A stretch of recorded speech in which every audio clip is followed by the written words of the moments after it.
Welcome to my YouTube channel UPSC awareness. तो इस awareness series में हम देखेंगे भारतीय संविधान की विशेषताएं। तो चलिए हम देखते हैं भारतीय संविधान की प्रमुख विशेषताएं। तो भारतीय संविधान की प्रमुख विशेषताएं क्या है?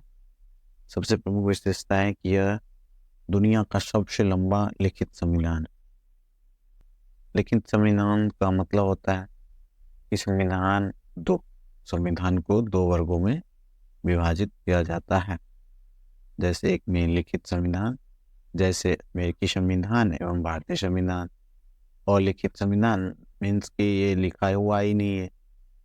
जैसे ही कोई कानून बनाने के लिए कुछ भी कानून बनाना हो तो सिर्फ कानून बना दे, कोई संशोधन की आवश्यकता नहीं, सिर्फ और सिर्फ कानून बना दे। जैसे ब्रिटेन का संविधान, ये संविधान लिखित है ही नहीं। जैसे कोई भी आवश्यकता हो कानून बनाने की तो जितने भी एमपी है वो संसद में बैठते हैं, एक कानून पे डिस्कशन करते हैं, और अगर वो अप्रूव हो गया तो वो हेड ऑफ द स्टेट होता है वो साइन कर देता है और वो कानून बन जाता है। भारत का संविधान विश्व का सबसे लंबा लिखित संविधान है। यह बहुत ही बृहद, समग्र एवं विस्तृत जीवन दस्तावेज। जीवन मीन्स होता है कि इसमें संशोधन समय समय पर होना चाहिए या होता है। संशोधन समय समय पर होता है, इसीलिए हम इसे जीवन दस्तावेज की श्रेणी में डालते हैं। तो चलिए हम भारतीय संविधान और देख लेते हैं। भारतीय संविधान में एक प्रस्तावना, 470 अनुच्छेद, यह टाइम टू टाइम अपडेट होता रहता है। तो चलिए हम ये 2019 की डेटा देख रहे हैं। और 25 भाग, 25 पार्ट्स एवं 12 अनुसूची, 12 अनुसूची है। चलिए भारत संविधान ये लंबा होने का क्या कारण हो सकता है? तो भारत के लंबा होने का कारण क्या हो सकता है? तो एक तो हो सकता है कि भारत का जो भूगोल है वो बहुत ही विस्तृत है। भारत का इतिहास जो है वो भी बहुत ही डाइवर्स है। एवं जो हमारे संविधान सभा, या हम कह सकते हैं हमारे जो उस संविधान बनाने वाले महापुरुष थे, वो सब कहीं ना कहीं उनका जो बैकग्राउंड है या शिक्षा है वो कानून ही था। जैसे हम देखते हैं अगर तो महात्मा गांधी हो, सरदार पटेल हो, नेहरू जी हो, ये आदि जितने भी ये सब वकील हैं। तो इन सब का, महात्मा गांधी तो खैर ये संविधान सभा के नहीं थे, लेकिन पटेल जी, नेहरू जी कह सकते हैं, तो जितने भी थे वो सब तो कानून से ही थे। तो कह सकते हैं इन लोगों का प्रभाव हमारे भारतीय संविधान पे दिखाई पड़ता है। चलिए हम नेक्स्ट विशेषता की तरफ बढ़ते हैं। तो अगली देखते हैं अगली विशेषता क्या है। अगली विशेषता यह है कि भारत का संविधान जो है विभिन्न देशों के संविधान से लिए गए हैं। तो उस टाइम तो ज़्यादा देशों के संविधान बना हुआ था, तो जो हमको बेस्ट लगा किसी भी देश से वो देश ले। जैसे हमें अमेरिका से बेस्ट लगा मौलिक अधिकार, हमने मौलिक अधिकार अमेरिका से ले लिया। आयरलैंड से हमने राज्य की नीति निर्देशक सिद्धांत ले लिए। और भारत शासन अधिनियम 1935 के उपबंधी कुछ तो थे ही, तो उनसे भी हम ले लिए। और उसके बाद हमने राजनीति भाग, जैसे केंद्र कैबिनेट, सरकार के खिलाफ कार्यपालिका का विधायक संबंध, ब्रिटेन से ले लिए। बाद में की कुछ ऐसे पार्ट्स थे जो ऑस्ट्रेलिया, जर्मनी, रूस, फ्रांस, दक्षिण अफ्रीका, जापान इत्यादि देशों के संविधान से लिए गए। तो उनको हम बारी बारी से हम देखेंगे अगले कुछ सीरीज में। तो चलिए नेक्स्ट हम देखते हैं जब भारतीय संविधान की अगली विशेषता क्या है। तो भारतीय संविधान की अगली विशेषता है कि भारतीय संविधान ना तो कठोर है और ना ही लचीला है। कठोर का मतलब अमेरिकी संविधान। अमेरिकी संविधान दुनिया का सबसे कठोर संविधान माना जाता है। और ब्रिटेन का संविधान सबसे लचीला है, क्योंकि ये तो लिखित है ही नहीं। ये तो जब मन हो बैठ जाओ सारे एमपी मिलके, और जो कानून बनाना हो, जो संशोधन करना हो, कर दीजिए आप उसमें। लेकिन भारत का संविधान ऐसा नहीं। भारत का संविधान में हम कह सकते हैं तो दो दो प्रोविजन है। दो टाइप के मतलब संशोधन के लिए प्रोविजन है। जैसे पहला कि सदन में उपस्थित और मतदान में भाग लेने वाले सदस्यों का 2/3 बहुमत, 2/3 बहुमत, और प्रत्येक सदन में कुल सदस्यों का बहुमत, जितना सदस्य उपस्थित हो उस सदस्यों का बहुमत। सेकेंड प्रावधान और भी हार्ड है। ऐसे कुछ अन्य प्रावधान में संसद को विशेष बहुमत और कुल राज्यों के आधे से अधिक राज्यों के अनुमोदन से ही संशोधित किया जा सकता है। और ऐसे तो मैटर जो है वो राज्यसभा से अनुमोदित होना अनिवार्य रहता है, क्योंकि ये राज्य के हित को प्रभावित करता है, तो हमें राज्यसभा से पारित करना होना इसीलिए आवश्यक रहता है। कुछ ऐसे भी प्रावधान हैं जिसे आम विधायी प्रक्रिया के द्वारा किया जा सकता है, लेकिन यह संसद की संशोधन शक्ति के अंतर्गत नहीं आता है, तो तभी इसे हम, चलिए नेक्स्ट देखते हैं भारत के संविधान। भारत का संविधान जो है वो एकात्मक और झुकाव के साथ संघीय व्यवस्था है। मतलब इस वाक्य का सिंपल मतलब होता है कि भारत का संविधान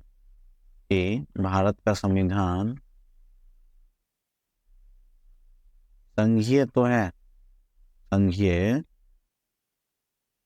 संघीय तो है, परंतु इनमें कुछ एकात्म की शक्ति है, एकात्म की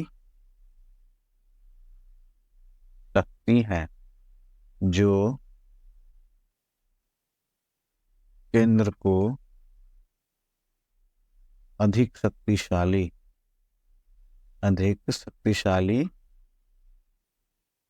बनाता है।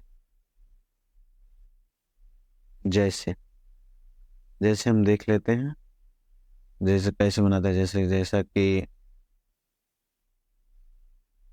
जैसा कि एक सशक्त केंद्र, एक संविधान। अब भारत का तो एक ही संविधान है, राज्य को इसी संविधान के अनुसार चलना है, तो ये भी हो गया। और केंद्र संविधान में संशोधन संसद ही कर सकता है, राज्य अनुमोदन कर सकता है, लेकिन ये तो संसद के डिस्क्रिप्शन पर निर्भर करता है। जैसे एकल नागरिकता, भारत में नागरिकता भी एक ही है। संविधान का लचीलापन, एकीकृत न्यायपालिका, एक ही संघ की न्यायपालिका होती है जिसे हम सर्वोच्च न्यायालय कहते हैं। केंद्र द्वारा राज्यपाल की नियुक्ति, राज्यपाल केंद्र के एजेंट के रूप में काम करता है। अखिल भारतीय सेवाएं जैसे IAS IPS एवं आपातकालीन प्रावधान। आपातकालीन प्रावधान में तो राज्य की सारी शक्तियां ही समाप्त हो जाती है। और एक हम नोट्स में देख लेते हैं कि भारत के संविधान में कहीं भी संघीय शब्द का उल्लेख नहीं किया गया, तो चलिए हम याद रखते हैं। जैसे कि कुछ संविधानविद ने भारत के संविधान के बारे में कुछ उन्होंने नाम दिया है, तो ये आप PDF से देख लेना। तो चलिए नेक्स्ट हम देखते हैं। आप लोगों को PDF मेरे टेलीग्राम चैनल UPSC अवेयरनेस से मिल जाएगा, और उसका जो लिंक है वो मैं डिस्क्रिप्शन में पिन कर दूंगा, तो आप लोग वहाँ से चले जाइएगा। तो 5 में हम देखते हैं सरकार का संसदीय रूप। तो संसदीय व्यवस्था विधायक और कार्यपालिका मध्य सामान्य सहयोग के सिद्धांत पर आधारित होता है। संसदीय व्यवस्था में तो हम लोग जानते हैं कि 2 सदन होता है, एक राज्यसभा और एक लोकसभा।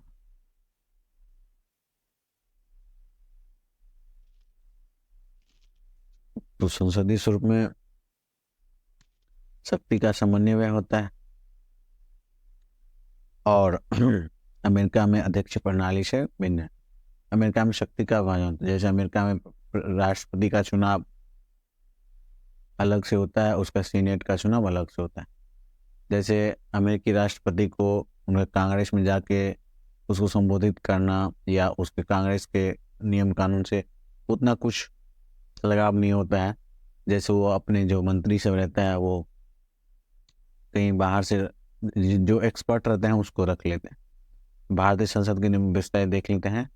वास्तविक एवं नाममात्र कार्यपालिका की उपस्थिति, बहुमत वाले दल की सत्ता, विधायिका की समस्त कार्यपालिका की संयुक्त जवाबदेही, विधायिका में मंत्रियों की सदस्यता, प्रधानमंत्री और मुख्यमंत्रियों का नेतृत्व, निचले सदन का विघटन। राज्यसभा का विघटन नहीं होता है। प्रत्येक 3 वर्ष पे 2/3 बहुमत, 2/3 सदस्य का कार्यकाल खत्म होता। तो चलिए देखते हैं। भारत एक गणतंत्र देश है। भारत एक गणतंत्र देश है, गणतंत्र, रिपब्लिक। और रिपब्लिक मीन्स होता है कि भारत का जो प्रथम व्यक्ति है या राष्ट्रपति जिसे कहते हैं वो इलेक्टेड होता है, वो इलेक्टेड होता है। और ब्रिटेन में, और जो ब्रिटेन का रहता है, ब्रिटेन का जो ब्रिटेन का रहता है वो तो राजा ही है, तो ब्रिटेन का तो राजा है, तो इसीलिए हम लोग ब्रिटेन से कुछ डिफरेंस में है। चलिए नेक्स्ट हम देखते हैं। नेक्स्ट देखते हैं संसदीय संप्रभुता एवं न्यायिक सर्वोच्चता। जैसे ब्रिटेन का संसद, ब्रिटेन का संसद दुनिया का सबसे शक्तिशाली संसद कह सकते हैं, सबसे शक्तिशाली संसद कह सकते हैं। तो संसदीय संप्रभुता का मीन्स होता है कि संसद सबसे संप्रभु है, वो न्यायालय से ऊपर है। लेकिन भारत में संसद एवं न्यायालय दोनों अपनी अपनी जगह पे ऊपर हैं। कह सकते हैं कि न्यायालय संसद के काम में अड़ंगा नहीं डालता है एवं संसद न्यायालय के काम में अड़ंगा नहीं डालता है। दोनों एक दूसरे के समन्वय से काम चला लेते हैं। और अमेरिका में हम देखते हैं कि वहाँ पे तो अलग ही लेवल का चलता है। तो जैसे कि वहाँ पे ये है कि अमेरिकी समय विधि की नियत प्रक्रिया का प्रावधान है कि उसमें जो लॉ बनता है उसकी वो प्रक्रिया देखते हैं कि वो प्रक्रिया सही है कि नहीं है। लेकिन भारत में जो बनता है वो विधि द्वारा स्थापित प्रक्रिया, तो विधि के द्वारा स्थापित विधि जो बना है वो प्रोसेस सही है कि नहीं, ये आर्टिकल 21 का प्रावधान है। बाद में तो ये तो हम देख ही लिए कि सहायता सदन के बीच कार्य करता है। तो सिंपल है, अगर न्यायपालिका अगर संसद निर्मित विधि को संवैधानिक घोषित करता है तो संसद के पास तो अधिकार है कि वो संविधान में संशोधन करे या कोई एक नया कानून बना ले। तो चलिए फिर तो चलिए नेक्स्ट विशेषता की तरफ चलते हैं। एकीकृत व स्वतंत्र न्यायपालिका, तो इसको आप देख लेना। वैसे हम एक दो बार देख लेते हैं स्वतंत्र न्यायपालिका। स्वतंत्र न्यायपालिका मीन्स कि हम न्यायपालिका को स्वतंत्र रखते हैं। हम जो न्यायपालिका में जस्टिस सब बैठते हैं, जज सब बैठते हैं, तो उसको हम कार्यकाल की सुरक्षा देते हैं। उनकी सेवा शर्तें निर्धारित होती है। कोई भारत की संचित निधि से उनकी सभी कार्यों का जो व्यय होता है, खर्चा होता है, एक्सपेंडिचर होता है, वो भारत की संचित निधि से होता है। विधायिका में न्यायाधीशों के कामकाज पर चर्चा भी नहीं होता है। उनकी सेवानिवृत्ति के बाद अदालत में कामकाज पर रोक है। अगर उनके कोई मतलब इज्जत में कोई गुस्ताखी करता है या कह सकते हैं कि उनके अवमानना करता है, उनके लिए भी दंड है। और कार्यपालिका तो न्यायपालिका से अलग है। और एक विशेषता भारत में ये भी है कि भारत में जो संविधान है, संविधान का अंतिम व्याख्याकर्ता, अंतिम व्याख्याकर्ता जो है वो सर्वोच्च न्यायालय है। यह संघीय न्यायालय भी है। अगर केंद्र राज्य में कुछ विवाद होता है तो यही देखते हैं। चलिए फिर हम नेक्स्ट देखते हैं मौलिक अधिकार। ये तो मौलिक, मूल में भी मूल, मूल में भी मूल, तो इसको देख लेते हैं। मौलिक अधिकार को तो हम अलग से एक अलग सेशन में देखेंगे, तभी अभी थोड़ा हम ब्रीफली देख लेते हैं। मौलिक अधिकार का उद्देश्य वस्तुतः राजनीतिक लोकतंत्र की भावना को प्रोत्साहन देना है। यह कार्यपालिका और विधायिका के मनमाने कानूनों पर निरोधक की तरह काम करते हैं। अगर कोई गलत कानून बनाता है, अगर मौलिक अधिकार को उल्लंघन करता है तो उसे हम असंवैधानिक घोषित कर सकते हैं, या हम नहीं, न्यायालय कर सकते हैं घोषित। अगर हम न्यायालय जा सकते हैं, हमारा कोई अगर कोई मौलिक अधिकार का आनन हो तो डायरेक्ट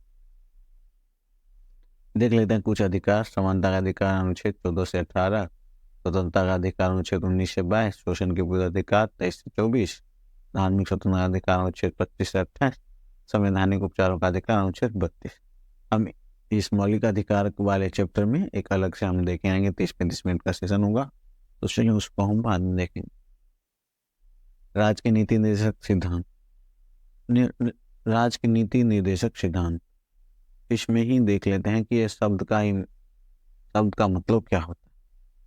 नीति मीन्स पॉलिसी, निर्देशक मतलब डायरेक्शन और प्रिंसिपल। तो जो पॉलिसी को डायरेक्ट करे, वो प्रिंसिपल जो पॉलिसी को प्रभावित करे, वो नीति निर्देशक संस्था कहते हैं। यह सामाजिक, आर्थिक, लोकतंत्र को बढ़ावा देता। इसे आयरलैंड से लिया गया है।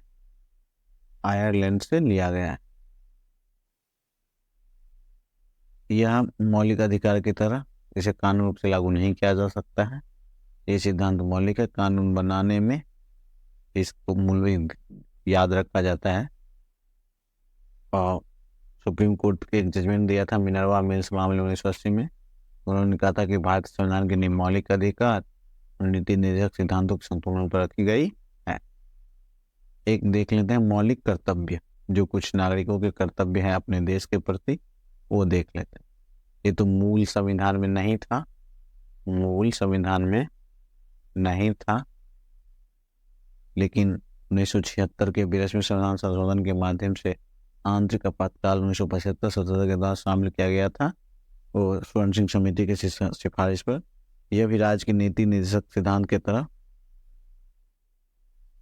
बाध्यकारी नहीं है, इसे कानून के द्वारा लागू नहीं किया जाता है। लेकिन अगर आप अपने मौलिक अधिकारों की जब हनन की बात करेंगे, तो आपका जो है वो मौलिक कर्तव्य भी एक बार सुप्रीम कोर्ट देखता है कि आपने कभी अपना मौलिक कर्तव्य पालन किया है कि नहीं किया। अगर आप अपने मौलिक कर्तव्य को ही भूल जाएंगे, तो फिर आप मौलिक अधिकार किस हक से मांगेगा कि मतलब मेरा मौलिक अधिकार का हनन हो गया, जबकि आप मौलिक कर्तव्य का ही पालन नहीं करें। इस देश के प्रति जो कुछ कर्तव्य है वो तो हमें करना ही चाहिए, तभी तो हम अपने अधिकार के प्रति ज़्यादा जागरूक होंगे। तो चलिए नेक्स्ट हम देखते हैं। भारत एक धर्मनिरपेक्ष राज्य है। हमको पता है कि ये मूल संविधान में नहीं था, फिर भी 1976 के 42वें संशोधन द्वारा संविधान की प्रस्तावना में धर्मनिरपेक्ष शब्द जोड़ा गया। प्रस्तावना भारतीय नागरिक की आस्था, पूजा अर्चना व विश्वास की रक्षा करता है। वैसे भी आर्टिकल जो है 25 से 28 है, तो हर एक भारतीय व्यक्ति को जो है वो अपने अनुसार धर्म मानने की, न मानने की स्वतंत्रता का अधिकार देता है। तो वैसे तो भारत एक धर्मनिरपेक्ष राज्य है। नेक्स्ट देखते हैं सार्वभौमिक वयस्क मताधिकार। इसका सिंपल लेम भाषा में बोले तो इसका मतलब है कि आप 18 साल की उम्र से हो गए हैं तो आप वोट कर सकते हैं चुनाव में। इसीलिए जैसे सार्वभौमिक वयस्क मताधिकार, इसका देने का हम कह सकते हैं, इसके मतलब जो लाने का मेन रीजन है वो कह सकते हैं कि जो है भारत में ज़्यादा जनसंख्या,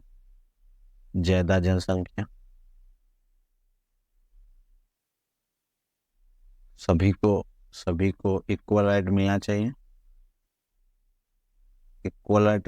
ये नहीं कि जो पढ़ा लिखा है उसे वोट देने का अधिकार, जो पढ़ा लिखा नहीं है उसको वोट देने का अधिकार नहीं, उसे प्रतिनिधि चुनने का अधिकार नहीं। तो ये तो थोड़ा नाइंसाफ़ी हो जाएगा, तो इसीलिए ये देख सकते हैं।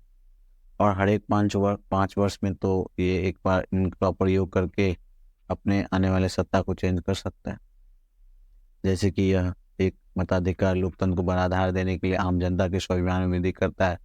यह समानता के सिद्धांत को लागू करता है, अल्पसंख्यक को अपने हितों की रक्षा करने का अवसर देता है तथा कमजोर वर्ग के लिए नई आशाएं और प्रत्याशा जगाता है। चलिए फिर नेक्स्ट हम देखते हैं एकल नागरिकता। पहले ही हम देख चुके हैं कि भारत में सिर्फ और सिर्फ एकल नागरिकता ही है। एकल नागरिकता सिर्फ और सिर्फ देश, राज्य का नहीं। लेकिन अमेरिका में इसके ठीक विपरीत है। अमेरिका में दो नागरिकता है, एक राज्य की और एक देश की। उसे 2 बेनिफिट मिलता है। वहाँ के नागरिकों को 2 बेनिफिट मिलता है। हम यहाँ तो जो भी है वो यहाँ पे एक ही नागरिकता में देश का भी और राज्य का भी जो बेनिफिट होता है, जो स्कीम होता है, उसका फायदा मिलता है। एकल नागरिकता रखने का जो हमारे संविधान निर्माता का जो लक्ष्य था, उनका लक्ष्य था कि हमारा भारत एक एक संगठित राष्ट्र के रूप में उभरे। इसमें कोई ये भावना न रहे कि हम यहाँ के नागरिक हैं, वहाँ के नागरिक हैं। इसीलिए एकल नागरिकता के कंसेप्ट को बनाया गया। लेकिन ये हम कह सकते हैं कि ज़्यादा सक्सेस नहीं हुआ है, क्योंकि अभी भी हम देखते हैं तो सांप्रदायिक दंगे, वर्ग संघर्ष, जातिगत युद्ध, भाषा विवाद और निर्जाति विवाद तो होते रहते। तो हम नहीं कह सकते हैं कि जो हमारे संविधान निर्माता ने जिस संगठित भारत का सपना देखा था, उसका हम लोगों ने पूरा किया है। हम लोगों ने तो पूरा नहीं किया है। चलिए फिर अगले विशेषता की तरफ चलते हैं। स्वतंत्र निकाय को देखते। स्वतंत्र निकाय मीन्स ऐसे ऑफिसर्स होते हैं जो सरकार के नियंत्रण से मुक्त होते हैं, उसे हम स्वतंत्र निकाय कहते हैं। और भारत के संविधान में इसे पूर्ण रूप से स्वतंत्रता दिया गया है। जैसे कि हम कह सकते हैं चुनाव आयोग जो संसद तथा राज्य विधानसभा, भारत के राष्ट्रपति, भारत के उपराष्ट्रपति के लिए स्वतंत्र और निष्पक्ष चुनाव करता है। जैसे राज्य सरकारों के खाते संरक्षण के लिए भारत का नियंत्रण एवं महालेखाकार टैग संघ लोक सेवा आयोग जो अखिल भारतीय सेवाओं का चयन करता है, परीक्षा लेता है। राज्य सेवा वाले जो हर एक राज्य में उनके जो सर्विस होते हैं उनके लिए युवाओं का चयन करता है। ऐसे और इनकी ये जितने भी स्वतंत्र निकाय हैं, इनकी सुरक्षा, न्याय सेवा शर्तें भारत के संचित निधि पर भारित होते हैं। अब विभिन्न विवादित और तो बस संविधान इन निकायों की स्वतंत्रता सुनिश्चित करता है। चलिए हम फिर से देखते हैं नेक्स्ट, आपातकालीन प्रावधान। आपातकालीन प्रावधान तो आपातकाल हर एक देश में होता है, मतलब आता है, होता तो नहीं है। जैसे हम बोल दें कि होता है, होता तो नहीं है, ये कभी कभी विकट परिस्थिति में आता है। तो आपातकालीन प्रावधान हम देख लेते हैं एक बार। तो आपातकालीन की स्थिति में प्रभावशाली ढंग से निपटने के लिए भारतीय संविधान में राष्ट्रपति, ये महत्वपूर्ण है, राष्ट्रपति के लिए आपातकालीन प्रावधानों के लिए विस्तृत व्यवस्था है। प्रावधानों का संविधान में शामिल करने का उद्देश्य देश की संप्रभुता, एकता, अखंडता और सुरक्षा, संविधान एवं देश को लोकतांत्रिक ढांचे की सुविधा प्रदान करना। संविधान में 3 प्रकार के आपातकाल की विवेचना की गई है। चलिए हम देख लेते हैं। एक में राष्ट्रीय आपातकाल, जैसे युद्ध, आक्रमण अथवा सशस्त्र विद्रोह से पैदा हुए राष्ट्रीय शांति की व्यवस्था, अनुच्छेद 352। दूसरा राज्यों में आपातकाल, या जिसे हम आम भाषा में कह सकते हैं राष्ट्रपति शासन, अनुच्छेद 356। वित्तीय आपातकाल, भारत की वित्तीय स्थिति या प्रत्येक संकट हो, अनुच्छेद 360। राजनीतिक तंत्र संघीय से एकात्म परिवर्तन होना भारतीय संविधान की एक अद्वितीय विशेषता है, जो विशेषता आपातकाल के दौरान दिखाई देता है। जैसे केंद्र सरकार के हाथों में राज्य सरकार की सारी शक्तियों का आ जाना। आपातकाल में क्या होता है, जितने भी राज्य की शक्ति होती है, वह शक्ति केंद्र के हाथ में आ जाती है। केंद्र के हाथ में आ जाती है। चलिए हम अगली विशेषता देखते हैं, त्रिस्तरीय सरकार। ये तो मूल संविधान में नहीं था, लेकिन 1993 में 73वें एवं 74वें संविधान संशोधन के से 3 स्तरीय स्थानीय सरकार प्रदान किया गया, जो विश्व के किसी और संविधान में नहीं है। तो ये भी इम्पोर्टेंट है। एक भाग नई सूची 11वीं जोड़ी गई, जिसमें ये माध्यम से पंचायत को, और एक भाग 74वें से जोड़ा गया, अनुसूची 12, इसमें ग्राम पंचायत को संवैधानिक दर्जा दिया गया। चलिए हम नेक्स्ट